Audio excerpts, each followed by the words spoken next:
Maharashtra bulletin, आपला महाराष्ट्र, आपली बातमी। राज्य सरकारने जाहीर केलेली कर्जमाफी ही शेतकऱ्यांच्या हिताची नसून केवळ आगामी निवडणुका डोळ्यासमोर ठेवून केलेली राजकीय धूळफेक असल्याचा गंभीर आरोप स्वाभिमानी शेतकरी संघटनेचे नेते संदीप जगताप यांनी केला आहे।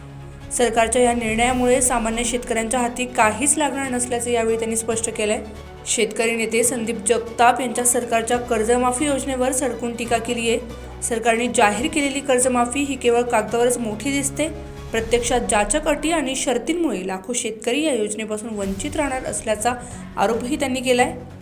आज राज्य सरकारनं अर्थसंकल्पामध्ये शेतकऱ्यांची जी कर्जमाफीची योजना जाहीर केली ती पूर्णपणे शेतकऱ्यांच्या तोंडाला पानं पुसणारी योजना आहे।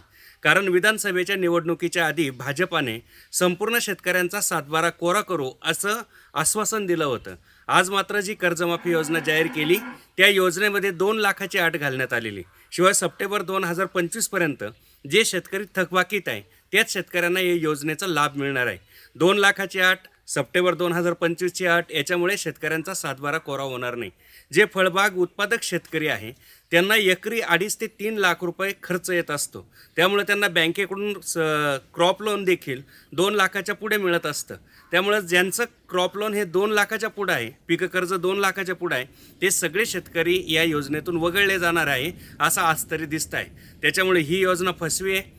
सर्व शेतकऱ्यांचा विचार ह्या योजनेमध्ये झालेला नाही, त्यामुळे निश्चितपणे या योजनेवरती आम्ही नाराज आहोत। शेतकऱ्यांच्या हातात काही पडणार नाही हे स्पष्टपणे दिसत आहे। स्वाभिमानी शेतकरी संघटनेचे नेते संदीप जगताप यांच्या या आक्रमक भूमिकेमुळे आता कर्जमाफीच्या मुद्द्यावरून राजकीय वातावरण तापण्याची शक्यता आहे। विरोधकही या मुद्द्यावर आता सरकारला घेरण्याची तयारी करत आहेत। महाराष्ट्र बुलेटिनसाठी अशोक निकम, दिंडोरी। महाराष्ट्र बुलेटिन, आपला महाराष्ट्र, आपली बातमी।